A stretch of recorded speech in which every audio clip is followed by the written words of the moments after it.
बिस्मिल्लाहिर्रहमानिर्रहीम। सामईन, रेडियो आपकी आवाज़ टीवी चैनल आपकी आवाज़ के आज मेहमान हैं सदर मुस्लिम लीग नून यूथ विंग डेनमार्क के महर आफ्ताब अहमद रूमी और इनके साथ मियाँ ज़हीर इकबाल, तर्जमान पाकिस्तान मुस्लिम लीग नून डेनमार्क।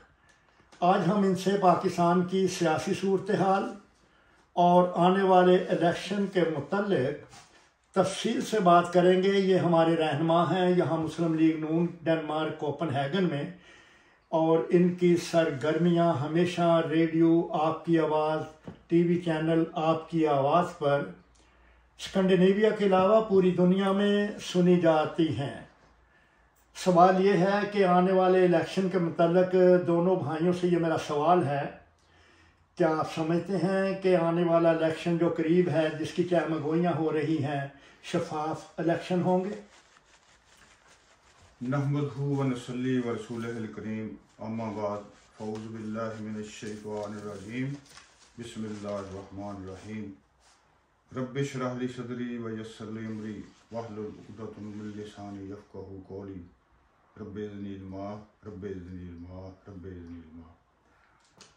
सबसे पहले तो जनाब राजा अब्दुल गफूर साहब, डायरेक्टर जनरल रेडियो आपकी आवाज़, चेयरमैन कम्युनिटी फार्म डेनमार्क, और हम असल मैं साहब को डेनमार्क में बुज़ुर्ग सियासतदान ही कहते हैं।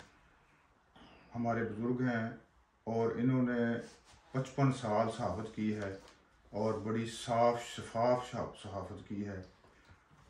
तो हमें बड़ी खुशी हुई है कि आज इतना बड़ा चैनल, पाकिस्तानी चैनल के साथ हम मुखातब हैं, वो दोनों भाइयों से आपके साथ, तो आपका बहुत बहुत शुक्रिया। आते हैं डायरेक्ट आपके सवाल की तरफ। इज़्ज़तमाब जनाब मेयर असलम साहब, बात इस तरह है कि जब भी कोई बात होती है, बात मादरे वतन की जो ना कि मादरे वतन की तरफ ही हमारी नज़रें हैं, जितने भी हम ओवरसीज़ हैं या इवन के पाकिस्तान। आपने मुझे डायरेक्ट सवाल किया है, ठा करके सोटा जैसे मारा है कि इलेक्शन की तरफ ही आ गए आप। पाकिस्तान के जो हालात हैं, मादरे वतन के जो हालात हैं, वतन अजीज़ के जो हालात हैं, इस डगर पे पहुँचा दिए गए हैं पिछले 4-5 साल से कि एक प्रॉब्लम नहीं, प्रॉब्लम दर प्रॉब्लम, प्रॉब्लम दर प्रॉब्लम, हर महकमे के अंदर जो ना वो सत्यानाश करके गए हुए हैं। ये इस हुकूमत से पहले जो हुकूमत थी नियाजी साहब की, यानी आप कह रहे हैं कि पीटीआई की तरफ से आप? जी बिल्कुल बिल्कुल। अब आपने जो मैं मुख्तसर बात ये करूँगा, अब आपने बात की है मैं कोई दानश्वर नहीं हूँ, मैं कोई सहाफ़ी नहीं हूँ, मैंने सहाफ़त नहीं पढ़ी, मैं इधर उधर की खबरें सुनता हूँ, इधर उधर से लोगों से बातें करता हूँ, आप जैसे सहाफ़ियों से, और मैं तज़किया करता हूँ। मेरी नज़र में, मेरी नाकस अकल के मुताबिक मैं पाकिस्तान में इलेक्शन नहीं देख रहा फिलहाल, और पाकिस्तान मादरे वतन इलेक्शन का मुतहम्मिल भी नहीं है। रूमी साहब, अब इस बात को हम आगे लेकर चलते हैं। देखें, पीटीआई अपोजिशन है, 13 जमातों का जो अलायंस था, जिन्होंने अदम एतमाद लाकर इमरान खान को उतारा, तो उनकी डिमांड तो नए इलेक्शन के मुतल्लिक है। अगर इलेक्शन नहीं होते तो फिर ये उनके हमायती और आपके हमायतियों में ये एक किस्म की कशमकश जो है, ये तो मुल्क के लिए अच्छी नहीं। अस्सलाम वालेकुम। सबसे पहले वालेकुम अस्सलाम, बहुत शुक्रिया कि आप तशरीफ़ लाए, आपने कीमती वक्त से हमें थोड़ा सा टाइम दिया। जी, आपका सवाल ये है कि इस इलेक्शन के बारे में, तो मेरा तो ख्याल है कि इलेक्शन अभी होने भी नहीं है, हो सकता है अगले साल जाके इलेक्शन हो। पहले तो वो चाह रहे हैं कि मुल्क को थोड़ा सा सही डगर पे चलाएं। जो भी इस वक्त हालात हैं पाकिस्तान के डिफ़ॉल्ट होने के, जहाँ अभी तो बच गया है, लेकिन आगे हालात इसी तरफ फिर जा रहे हैं कि उन्होंने डिफ़ॉल्ट होना है, डिफ़ॉल्ट होने की तरफ ही जा रहे हैं। अभी तक तो यही है। डॉलर को देख लें आप, महंगाई देख लें, बिजली के बिल देख लें, बहुत ही मसाइल हैं पाकिस्तान में अभी इसी वक्त। तो वो यही चाह रहे हैं कि आगे जाके थोड़ा सा टाइम को थोड़ा लंबा करेंगे इलेक्शन, और पहले मुल्क को थोड़ा सा ठीक करें, उसके बाद इलेक्शन हो। बाकी रह गया पीटीआई, मुस्लिम लीग या पीपल्स पार्टी, इन्होंने इलेक्शन तो लड़ना ही है सब ने, लेकिन जो इस वक्त हालात हैं मेरा तो नहीं ख्याल कि अभी इलेक्शन होने हैं। चले इस तरह बात को लेकर चलते हैं। अभी के नायब सदर मुस्लिम लीग नून बहुत बाशऊर हैं मरियम नवाज जी, और मैंने अभी उनका बयान, ये मेरा ख्याल है चंद घंटे पहले ही पढ़ा है। वो सियासी इलेक्शन के लिए कैंपेन चलाने के लिए उनका बयान आया कि वो सिंध में जाकर इस चीज़ को उजागर करेंगी। तो इससे तो ये ज़ाब्ता होता है कि इलेक्शन होंगे। आप कह रहे हैं कि इलेक्शन 1 साल तक मुलतवी हो सकते हैं। अब उनकी ये जो कैंपेन है वो जाने वाली है सिंध में, और सिंध में जाकर लोगों को अपनी कैंपेन के ज़रिए मुस्लिम लीग नून की जो सियासी पार्टी है उसके कारनामे बयान करेंगी। लाजमी है कि वोट लेना है, और वोट बैंक में इजाफा भी इसी तरह होता है जब आप अपनी कारकर्दगी अवाम तक पहुंचाते हैं। तो मैंने तो देखा है कि मरियम नवाज जो है वो बहुत एक्टिव है, बहुत एक्टिव है। अपना मोहतरम मैं साहब, आपने बहुत प्यारा सवाल किया है। चीफ ऑर्गेनाइजर मोहतरमा मरियम नवाज साहबा ही नहीं, पूरी मुस्लिम लीग नून, हम तो अरसा 5 साल से इलेक्शन की तैयारी कर रहे हैं। हम तो अरसा 5 साल से इलेक्शन की तैयारी कर रहे हैं, और जैसे जैसे वक्त गुजर रहा है हम जाहिर है इलेक्शन तो मस्ट है, ज़रूरी है, लेकिन एक सियासतदान का काम ही यही होता है। मरियम नवाज साहबा को चीफ ऑर्गेनाइजर जब आपको पता बनाया था, उसके बाद मरियम नवाज साहबा ने, मोहतरमा ने बहुत काम किया है। यूथ विंग को ऑर्गेनाइज किया, एक्टिव किया है, पूरे मादरे वतन के दौरे किए हैं। सिर्फ उन्होंने नहीं, सारी मुस्लिम लीग अल्हम्दुलिल्लाह, शुक्र अल्हम्दुलिल्लाह, हमारी जो क़यादत है ना, हम तो इलेक्शन की तैयारी में हैं, शुरू से तैयारी में हैं। और ये मेरा मतलब ये नहीं है कि इलेक्शन होने ही नहीं है। मेरा मतलब ये है, मैं ये अपनी नाक़ुस अक़ल से ये देख रहा हूँ, अपने मादरे वतन के हालात देख रहा हूँ, ये सितम ज़रीफ़ी देख रहा हूँ। जिस महकमे को देखो, ये जो पिछली हुकूमत थी पीटीआई की, नैब को इसने रगड़ा, फौज को इसने रगड़ा, FIA को इसने रगड़ा, टैक्स को इसने रगड़ा, तोशाखाना को इसने रगड़ा, अदालतों को इसने रगड़ा। मैं असलम साहब बदनाम हो चुके हैं ऑल ओवर द वर्ल्ड। हमारी खारजा पॉलिसी तबाह हो गई है, हमारा इस्लामी तशख़्ख़ुस तबाह हो गया है, हमने उनको बचाना है। अच्छा, अगर आप मुझे 1 मिनट दें, अब मेरे ख्याल के मुताबिक आप अगला सवाल मुझे लाजमी करेंगे कि शहबाज शरीफ साहब ने इतनी कमज़ोर हुकूमत क्यों ली। भाईजान, इसलिए कि इस मुल्क को अल्हम्दुलिल्लाह ये जो मुस्लिम लीग है ना, मुस्लिम लीग पाकिस्तान की खालिक जमात है। मुस्लिम लीग ही ने अल्हम्दुलिल्लाह जब भी कोई पाकिस्तान की तरक्की का काम किया, मुस्लिम लीग ने ही किया है, नून ने ही किया है। तो हमें पता था, हमारी क़यादत को पता था, हम इस दलदल में क्यों गए हैं, हम इस आग में क्यों छांगल गई है।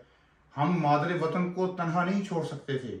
हमारी क़यादत ने हमें सबसे ज़्यादा नुकसान, सियासी नुकसान पाकिस्तान मुस्लिम लीग नून को हुआ है, लेकिन हमने जो कुछ भी किया हमारी क़यादत ने वो मादरे वतन के लिए किया है इंशाअल्लाह ताला। और अब देखो, सड़कें बनी हैं मुस्लिम लीग नून के दौर में, बिजली के कारखाने लगे हैं मुस्लिम लीग नून के दौर में। टैक्स कौन कहता है टैक्स का निज़ाम? मैंने देखो, पाकिस्तान में हर शरीफ आदमी, हर गरीब आदमी माचिस लेता है तो टैक्स देता है, चाय का कप पीता है तो टैक्स देता है, एक सोडे की बोतल लेता है तो टैक्स देता है। कौन नहीं टैक्स? ये तो सारा फराड था। ये तो पता नहीं किधर से इनको लाया गया था और कैसे हमारे ऊपर मुसल्लत किया गया था सारा। मैं ये समझता हूं कि ये हमारी खुशकिस्मती है, अल्लाह ताला ने करम किया है।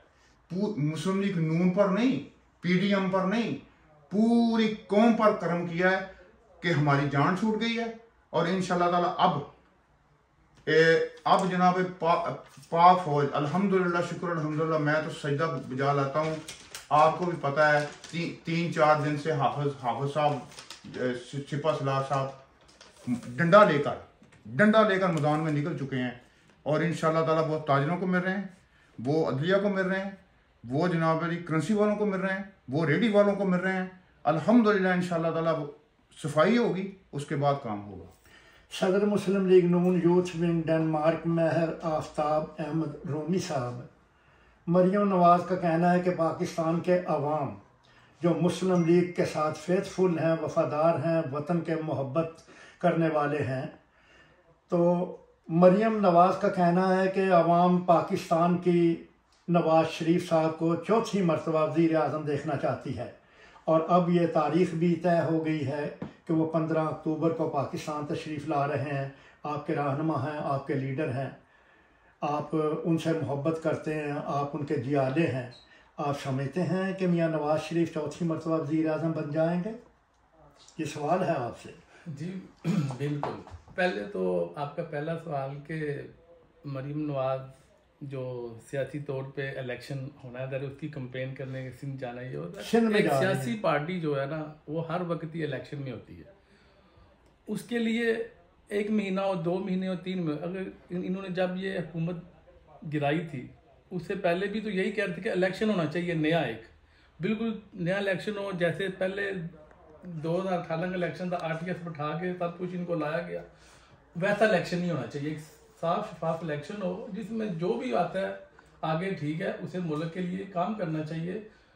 और जब तक ये आपस में मिल बैठ के सारे सियासतदान एग्री हो एक बात पे और आगे चलें, इलेक्शन लड़ें और आपस में नफरत ना पैदा करें। जैसे अब हमारे मुल्क में या हम सब मेरे देख लें, PTI या मुस्लिम लीग है, वो उनके कारकुन है या वो आपस में कैसे हैं, सोशल मीडिया में जाएं, गाली गलौज ये वो, उसके अलावा कोई बात ही नहीं। कोई आप अच्छी पोस्ट लगा दें वो भी गाली गलौज से बड़ी होती है, दूसरी तरफ से आते हैं। सवाल मेरा ये है कि चौथी दफा मियाँ नवाज शरीफ साहब वज़ीर आज़म बन जाएंगे?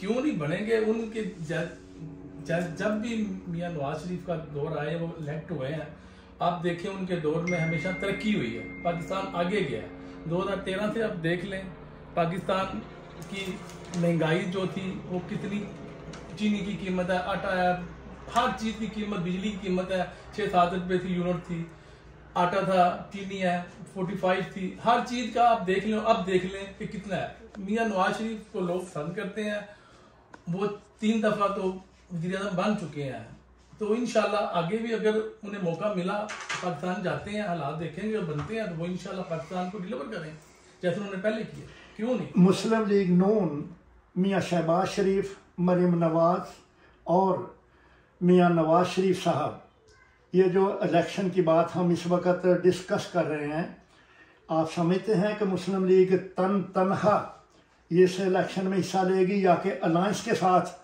हिस्सा लेगी, PDM के साथ? जी बिल्कुल, ये फिर आपने बहुत प्यारा सवाल किया।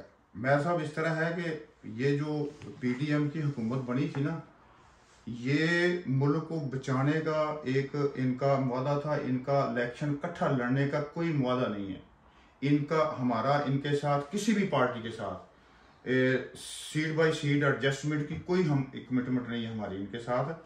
हाँ, दूसरी बात ये है कि जैसे आपने खुद ही फरमाया, हम इलेक्शन के लिए तैयार हैं, हमारी क़यादत इलेक्शन के लिए तैयार है।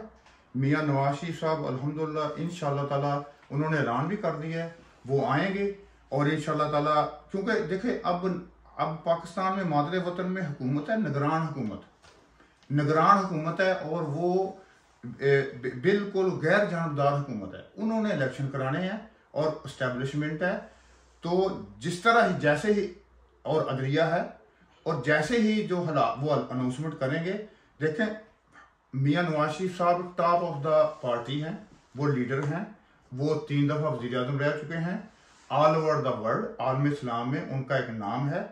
वो इंशाअल्लाह ताला just before few days he will come in in Pakistan इंशाअल्लाह। तो जैसे ही ऐलान होगा इंशाअल्लाह ताला, जैसे ही हालात साजगार हों, वो आएंगे इंशाअल्लाह ताला और हम जीतेंगे अल्हम्दुलिल्लाह। बिल्कुल रूमी साहब, पाकिस्तान को बचाने के लिए आपने PTI के चेयरमैन इमरान खान साहब को फारग किया और एक जैसा कि मियाँ ज़हीर साहब ने कहा कि मुश्किल हालात में हमने हुकूमत संभाली, तो क्या आप ये समझते हैं कि ये जो हर महकमे में करप्शन है और करप्ट लोग हैं, ये सिर्फ इमरान खान के दौरे हुकूमत में ही थे, या कि आज भी हैं, या 16 माह की हुकूमत जो मियाँ शहबाज शरीफ साहब की थी उस वक्त भी थे? ये जो है नासूर रिश्वत का, जिसकी वजह से आज हम इस नौबत तक इस जगह पर पहुँचे हैं, इसका ख़ात्मा कैसे होगा, कौन करेगा? पहले तो करप्शन जो है वो तो हर पाकिस्तान में है, हर वक्त रही है, लेकिन आप देख सकते हैं कि नवाज शरीफ के दौर में करप्शन का जो लेवल था वो कितना था, 117 पर था। उसके बाद उससे पहले जरदारी साहब से 138 इस तरह का। इमरान खान साहब जब आए हैं तो वो तो शफाफ इलेक्शन हुकूमत लेके आए थे अपनी, लेकिन उनकी मैंने 147 पे चली की थी रिश्वत, और जो जितनी भी है क्या कहते हैं इसे, करप्शन जो है, करप्शन है, रिश्वत कितना चला गया है। बिल्कुल जी जी।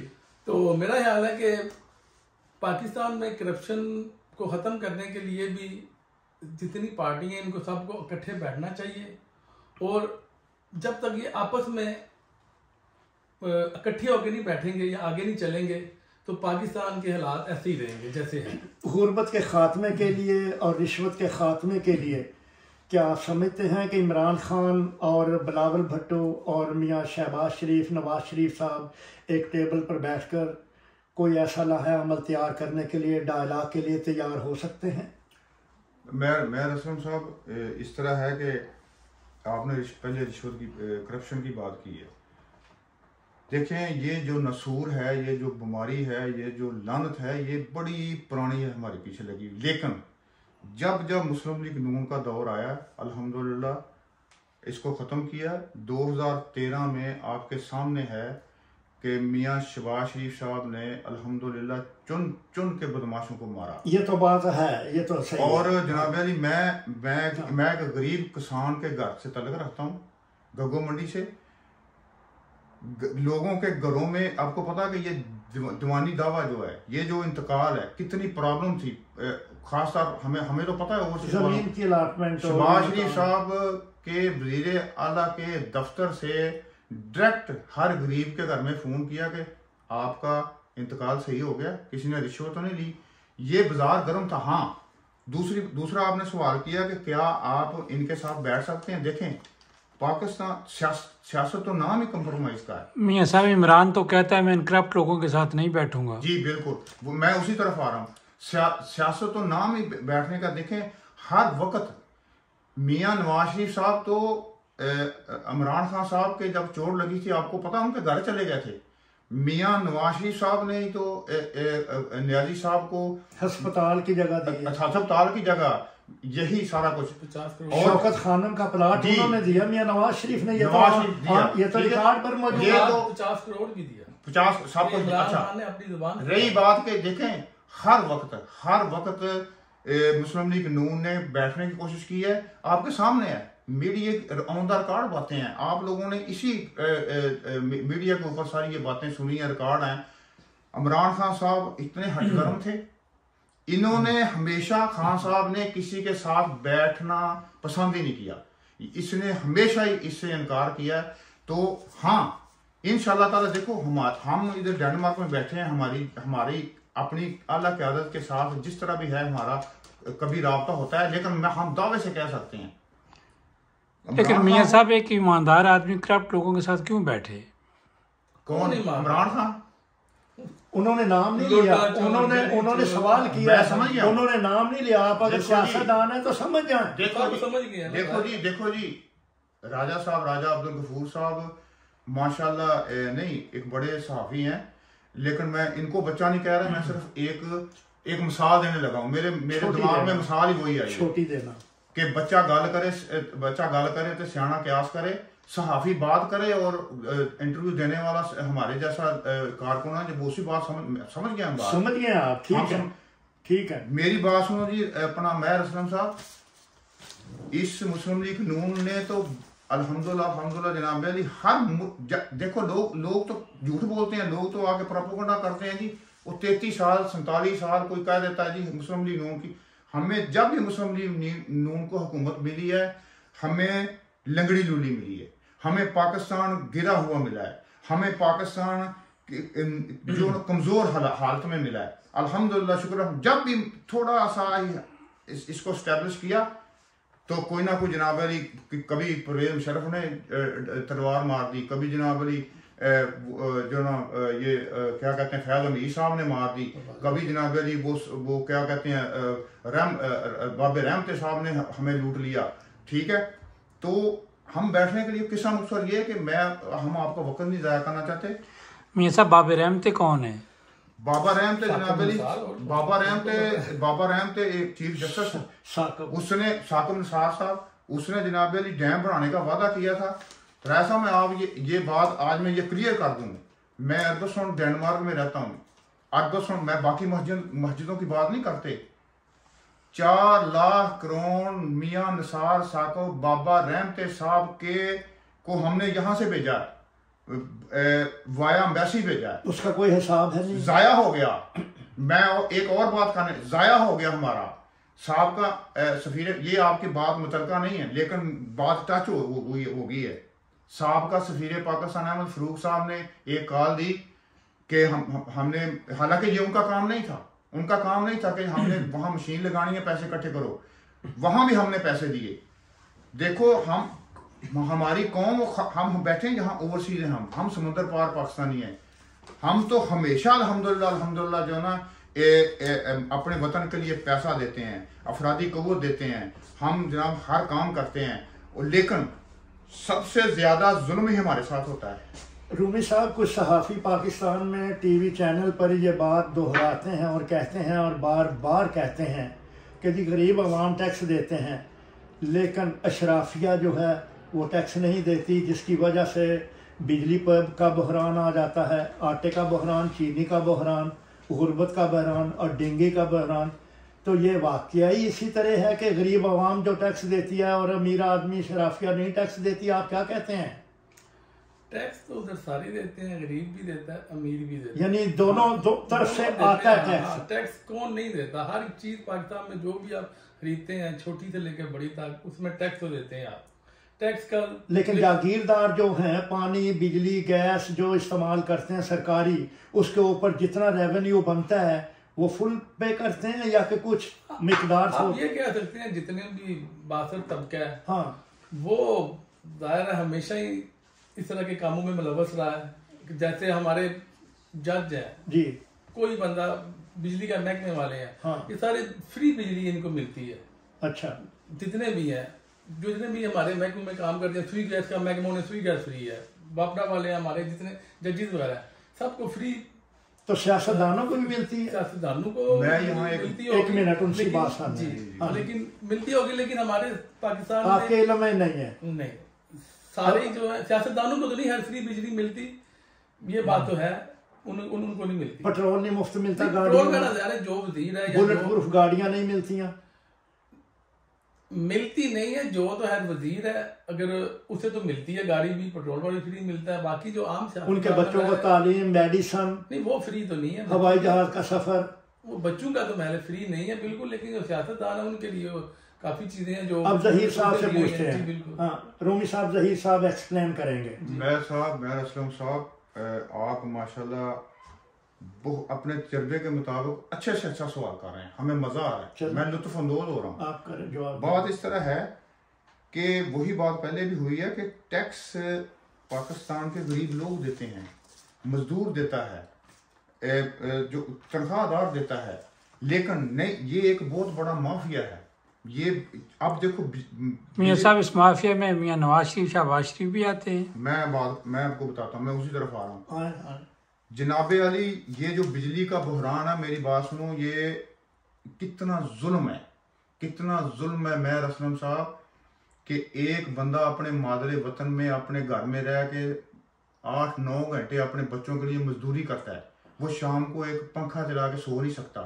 अच्छा, अब आई ये जो बिजली के बिल है ना, ये हकीकत है, ये बिल्कुल बात ऐसे है, हजारों बिल मैंने देखे हैं। मियां साहब, जिम्मेदार कौन है? मैं बताता हूँ। अच्छा, ये जो टैक्स चोर है, बताएं आप, टैक्स चोरी करते हैं और बिजली चोरी करते हैं, बिल नहीं देते, नॉन पेड है, उनका जो सारा जो उनकी जो उनका खर्चा है वो गरीबों पर डाल दिया गया। और ये देखो फिर मैं दोबारा जाऊंगा 17 माह पहले इस पुरानी हुकूमत ने दहशतगर्दों को छोड़ा, जेलों से निकाला, उनकी पुष्टपनाही की, उनकी हौसला अफजाई की और चोरों को साथ मिलाया। और जनाब अली ये और सारा ये करता धरता जो ना, वही तो बात है। अब आप इमरान खान की हुकूमत को चोर कह रहे हैं? जी मैं बिल्कुल उनको चोर कह रहा हूँ। और जनाब अली ये अब देखो, अब आपने खबर सुनी है परसों की? बताएं। ये हमारे हाफिज साहब, सिपा सलार साहब, वो बेचारे कह रहे हैं कि अफगानिस्तान की जंग जीती हुई फिर हमारे इन्होंने गले में डाल दिया।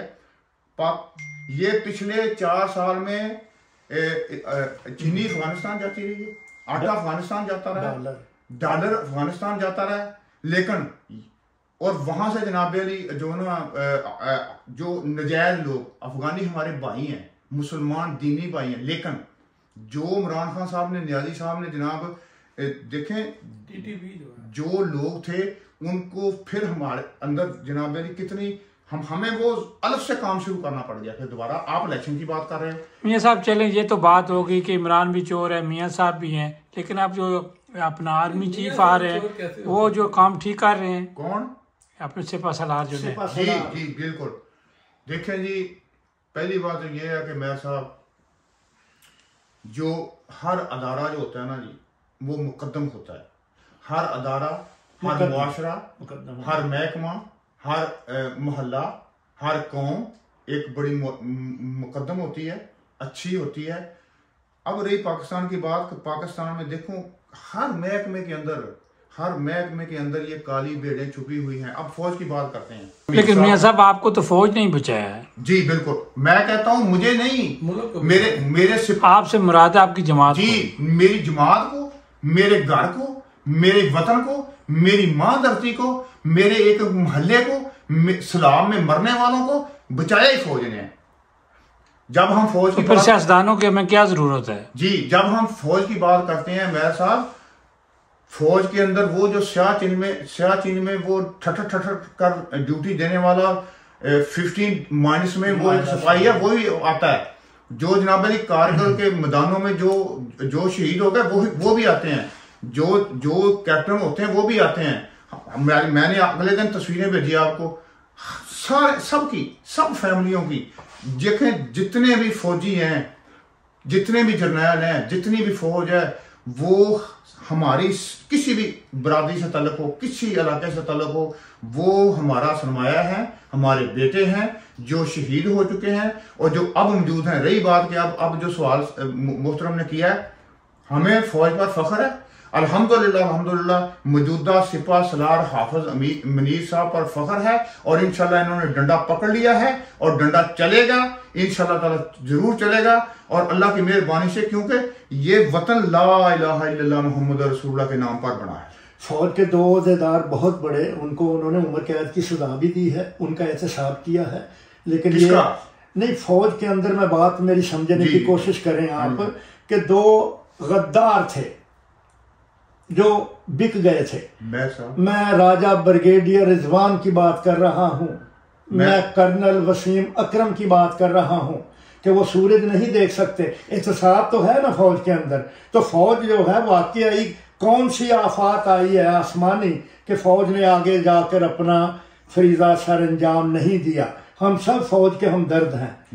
पाकिस्तान की फौज है तो हम हैं, वतन है हम सबको। लेकिन सियासतदान जो हैं ये कभी कभी हमारी फौज पर भी उंगलियां उठाते हैं। ये क्यों उठाते हैं फिर फौज पर उंगलियां? अगर आपका इदारा, देखें दुनिया की ताकतें, यूरोप में अगर हम कोई ऐसा जुर्म करें जो बहुत भयानक जुर्म हो, क्या वो मुजरम को पाकिस्तान से लेकर नहीं जाते? तो पाकिस्तान क्यों नहीं लाता अपने मुजरमों को? अभी इन्होंने बात बड़ी अच्छी की कि पाकिस्तान के सिपा सलार आसम मुनीर साहब, उन्होंने कहा जी 8-10 आदमी ऐसे हैं, हमारे पास नाम है, मौजूद हैं, जो मुल्क को लूट कर मुल्क से फरार हो चुके हैं। उनको पकड़ना चाहिए, तो उनको लाना चाहिए, उनको पकड़ना चाहिए। जिसने भी मुल्क लूटा, चाहे सियासतदान कोई भी हो, हाँ, क्योंकि फौज में आपके बेटे, जहीर के बेटे, गफूर के बेटे, मेरे बेटे, ओवरसीज पाकिस्तानियों के बेटे ही है ना हमारी फौज के अंदर। इसी बात को मद्देनजर रखते हुए, सामने रखते हुए हमारी ये नाकस जो ना अकल कहती है कि इंशाल्लाह ताला जब तक सफाई नहीं होगी, जब तक ये जो लोग हैं ये इनको सीधा नहीं किया जाएगा, तो मैं अपनी अकल के मुताबिक कह रहा हूँ, मेरी क़यादत का ये फैसला नहीं है, ना उन्होंने मैं अपना पैगाम पहुंचा रहा हूँ, उस वक्त तक इलेक्शन नहीं होनी चाहिए। जितने भी मुल्क पाकिस्तान में जब तक ये सफाई पहुंचाया है उसे सजा मिलनी चाहिए, कोई भी है, बिल्कुल किसी भी महकमे का सियासतदान कोई भी है, उसे सजा मिलनी चाहिए। पाकिस्तान ने फिर ही आगे जाना। चले, आपकी बात ठीक है, हम चाहते हैं, दुआ गो भी हैं आप भी, और बल्कि सारे ओवरसीज पाकिस्तानी पाकिस्तान को तरक्की याफ्ता देखना चाहते हैं। और जैसे हम इस मुल्क में रह रहे हैं, बाद लोग कहते हैं जी कि डेनमार्क एक छोटा सा मुल्क है, आप इसकी मिसाल क्यों देते हैं कि ये छोटा सा मुल्क है, पाकिस्तान बहुत बड़ा है। मैं कहता हूँ कि आरफ वाला या वजीराबाद या गुजर खान या सराय आलमगीर एक शहर ही डेनमार्क के बराबर आप बना दें, ऐसा हमें फ़ख्र तो हो कि ये मॉडल है, कोपनहेगन का मॉडल है, ये एक शहर ही बना दें। लेकिन ये एक्सक्यूज़ जो है ना, ये सब खाने पीने के ढंग है, रिश्वत के ढंग है। और ये वाकई बात सही है कि डंडा जो है ना, वो तो चाइना वाला मॉडल चलेगा। चाइना वाले माफ़ नहीं करते, जो बैंक से फ्रॉड करे, प्रॉपर्टी से फ्रॉड करे, किसी आदमी से फ्रॉड करे, वो उसका सफाया कर देते हैं। और उसके लिए आपको ऐसा आदमी चाहिए डंडे वाला जिसके पास 1 लाख कमांडो हो। देखिए जी, उसकी हिफाजत करने वाले 1 लाख कमांडो। हमारे आते हैं डंडा लेके सारे साफ करने, लेकिन जहीर साहब से इस तरह है कि डेनमार्क का जिक्र आ गया यहाँ। हम अल्हम्दुलिल्लाह जितने यहाँ हम लोग मौजूद हैं, आपके साथी हैं सारे, और जितने हमारे साथी बाहर सुन रहे हैं, खास तौर पे पाकिस्तानी, देखें डेनमार्क हमारा वतन अजीज है, हमारा वतन सानी है। पाकिस्तान हमारी माँ धरती है, हम वहाँ पैदा हुए हैं। मैं आपको पता है, अगर मैं अपनी फैमिली की बात करूं तो मेरे दादाजी मियाँ खुशी मोहम्मद रहमतुल्लाह अलैह से लेकर तो जो मेरी नवासी है, मेरे पोते हैं, वो 5वीं नस्ल है। डेनमार्क ने अल्हम्दुलिल्लाह हमारे ऊपर पैसे लगाए हैं, हमें हर सहूलत दी है, हम इसके शहरी हैं। और यहाँ एक निज़ाम है, एक सिस्टम है, कता नजर इससे कि ये इस्लामी मुल्क नहीं, वो छोड़े आप देखें। हाँ, लेकिन हाँ, अच्छा, दूसरी बात सवाल मेरा ये है कि एक शहर जो है उसको नमूना या मॉडल तो बना के दिखाएं ना बनाए। पेशावर से कराची तक का एक शहर तो बनाए ना। अब इस वक्त डेंगू हर मुल्क हर शहर में फिर रहा है जी। मैं सब बात वहां फिर आके खत्म होती है कि जब भी किसी नवाज शरीफ जैसे मुहिब वतन ने, शहबाज शरीफ जैसे बहादुर वजीर आला ने मियाँ साहब एक सेकंड, मियाँ साहब आपने नवाज शरीफ साहब को मुहिब वतन कहा, तो मियाँ शहबाज शरीफ साहब को क्यों नहीं कह रहे? उसको भी मैं कह रहा हूँ।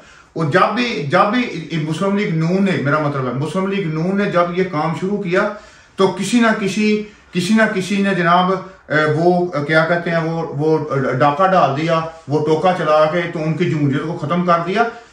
हमें तो जमहूरियत तो चलने ही नहीं दी। वही बात है कि देखें इस मुल्क के अंदर शुरू से ही, लेकिन अल्हम्दुलिल्लाह शुक्र अल्हम्दुलिल्लाह आज देखें पाकिस्तान में बिजली की कमी नहीं है। बिजली तो क्या कहते हैं कि करोड़ों के हिसाब से बन रही है। बात सिर्फ ये है कि ये जो चोर हैं, ये जो डाकू हैं, देखें ये पिछली जो 4 साल की हुकूमत थी पीटीआई की, सिवाय इन्होंने चोर सफाई की और किया क्या है? गालियां दे दी, चोर चोर चोर चोर कह दिया, ये चोर मचाए। मियाँ साहब आपसे सवाल है कि पीटीआई जो है ये पाकिस्तान अम्बेसी के सामने जो डेमोन्स्ट्रेशन करते हैं, आप इसकी हमायत करते हैं?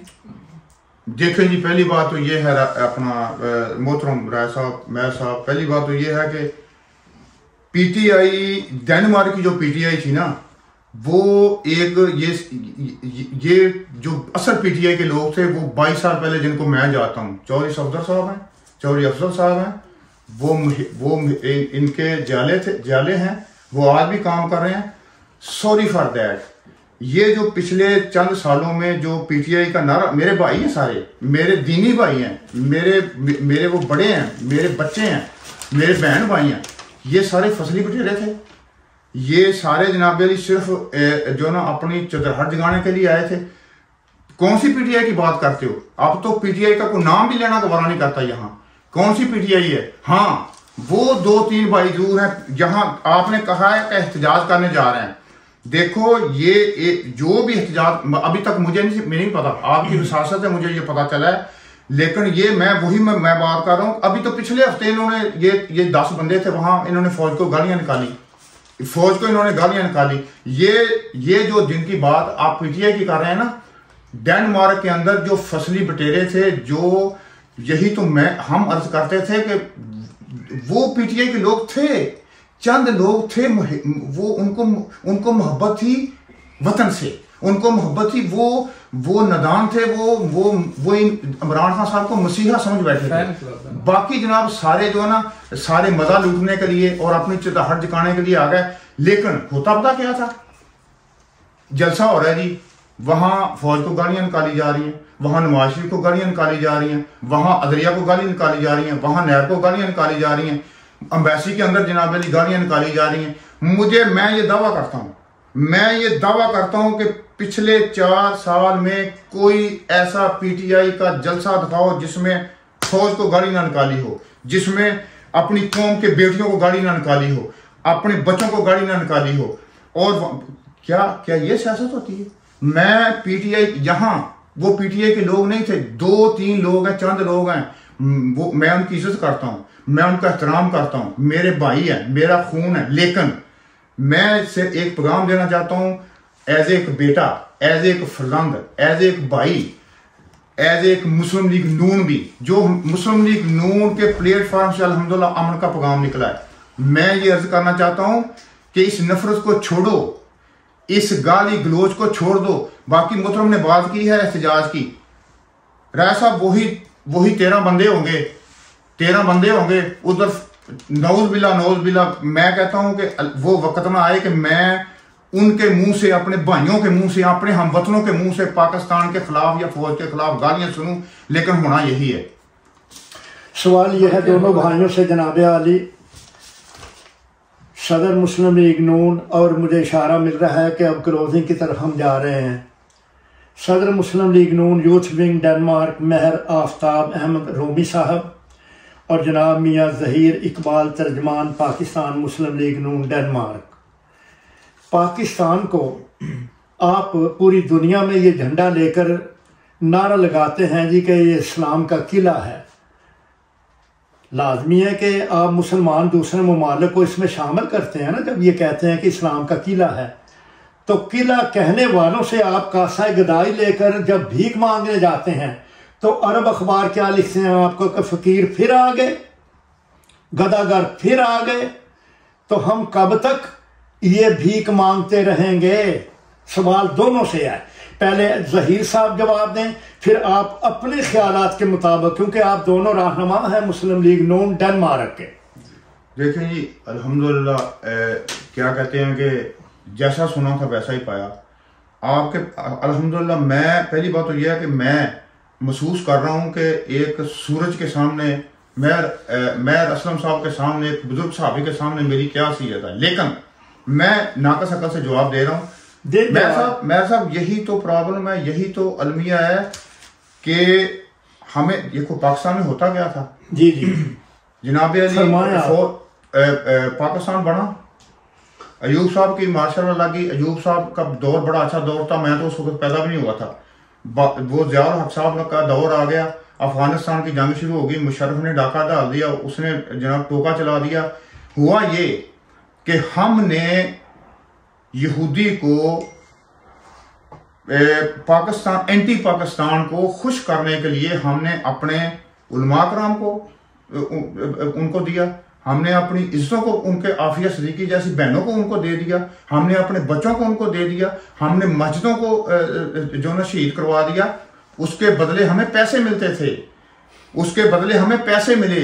वो चंद लोग जो थे वो पैसे खा गए, लेकिन थोड़े ज़ाहिर है इस अच्छा मुल्क को चलाते भी रहे। आज यही तो मसला है।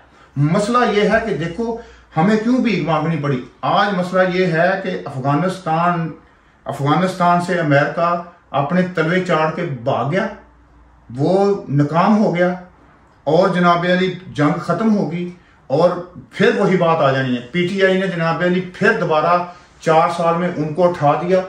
अच्छा, अब पाकिस्तान में बाहर से जो हमें जो पैसे मिलते थे, जो हमें वहां से हमें वो जो हमें ग्रांडें मिलती थी, वो हमें नहीं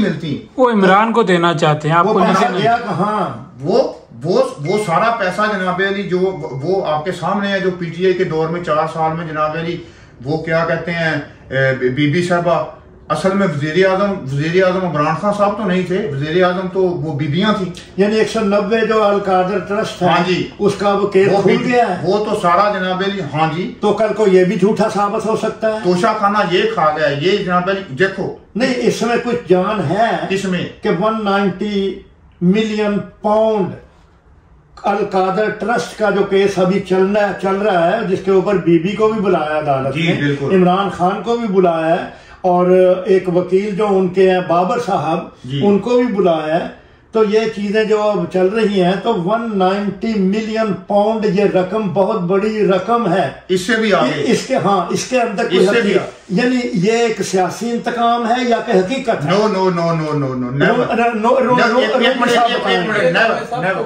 नेवर से दैट अगेन। ये सियासी इंतकाम नहीं है। पाकिस्तान की अदालतें मौजूद हैं, जी, पाकिस्तान के महकमे मौजूद हैं और वहां हर चीज देखो खुल के सामने आ गई है। वीडियो फिल्में बाहर निकल आई हैं, डायरियां पकड़ी गई हैं, बीबी साहबा की डायरियां पकड़ी गई हैं। ये 190 जो मिलियन है, ये तो कुछ चीज भी नहीं है। अभी बहुत कुछ बाकी आने वाला है। देखें, इसमें ये ना किसी नवाज शरीफ कोई सियासी इंतकाम है, ना किसी पीडीएम का है। ये तो भाई साहब देखो 77 या 78 ईयर्स हो गए ना पाकिस्तान बने को। हर किसी ने हिसाब दिया है। मुस्लिम लीग नून ने दिया है, मरियम नवाज ने दिया, शहबाज शरीफ ने, कौन सा बंदा था जिसने नहीं दिया? अब न्याजी साहब को भी देना पड़ेगा। लेकिन न्याजी साहब ये फरमा रहे हैं, पीटीआई के चेयरमैन, के मैंने तो उस रकम को देखा भी नहीं, हाथ भी नहीं लगाया। वो तो जो ऑर्गेनाइजेशन ट्रस्ट को चला रही है उसकी तो जिम्मेदार वो है। इमरान खान तो मुजरिम है नहीं, इमरान खान तो उसका मुल्ज़म नहीं है। चोर कभी माना चोरी करके? आज तक चोर मैं नहीं कहता कि चोर, आप नहीं कहते, मेरे लिए तो सारे मोहतरम हैं। अदालत 190 मिलियन है, वो तो सबको पता है कि पैसा इसके लिए अदालत है, दूध का दूध, पानी का पानी होना चाहिए। बिल्कुल चले, अब एक केस चलने नहीं देंगे। हाँ, आप हमेशा कोई ना कोई रोड़ा कटवा के यहाँ तो अदालत में हाजिर मुस्लिम लीग नून का चलना ही नहीं है। तो केस जो आपने अपना जो सेक्रेटरीट बनाया मुस्लिम लीग नून का, ये कब बनाया आपने सेक्रेटरीट? जी हम क्लोजिंग की तरफ जा रहे हैं। देखिए जी, मुस्लिम लीग जो है ये अल्हम्दुलिल्लाह एक पहले मैं कह चुका हूँ खालिद जमात है। आपको पता है कि मेरे ख्याल में 35 साल पहले आप भी यहाँ मौजूद थे, जनरल साहब आए थे, सेक्रेटरी साहब आए थे, यहाँ मुस्लिम लीग को बना के गया, फिर मुस्लिम लीग नून बनी, काफ बनी, ये वो। अब जनाब अली हमारे ऊपर मुशर्रफ का दौर आया, हमारे ऊपर जनाब इमरान खान दौर आया, हमारे बहुत कमज़ोर हालात भी हुए। लेकिन अल्हम्दुलिल्लाह अब डेनमार्क में पाकिस्तान मुस्लिम लीग नून के सदर रहमतुल्लाह बेग साहब हैं। डेनमार्क और पाकिस्तान यूथ विंग मुस्लिम लीग नून के सदर आफ्ताब रूमी साहब हैं। इन दोनों हजरात के अंडर, इनके नीचे हम सारे काम कर रहे हैं। आफ्ताब रूमी साहब यूथ विंग को ऑर्गेनाइज कर रहे हैं और जनाब अली रहमतुल्लाह बेग साहब जो ना वो उनके अंडर हम काम कर रहे हैं। हमारे जनरल सेक्रेटरी साहब जनाब मियां मनशा साहब बैठे हैं, ये पूरी मुस्लिम लीग के जनरल सेक्रेटरी हैं। ये काम कर अल्हम्दुलिल्लाह, शुक्र अल्हम्दुलिल्लाह, धड़ाधड़ मेयर साहब अल्हम्दुलिल्लाह धड़ाधड़ लोग हमसे राब्ते कर रहे हैं। तर्जमान है, हाँ जी, मुस्लिम लीग नून के जी लिस्टें बढ़ रही हैं, लोग हमारी तरफ आ रहे हैं।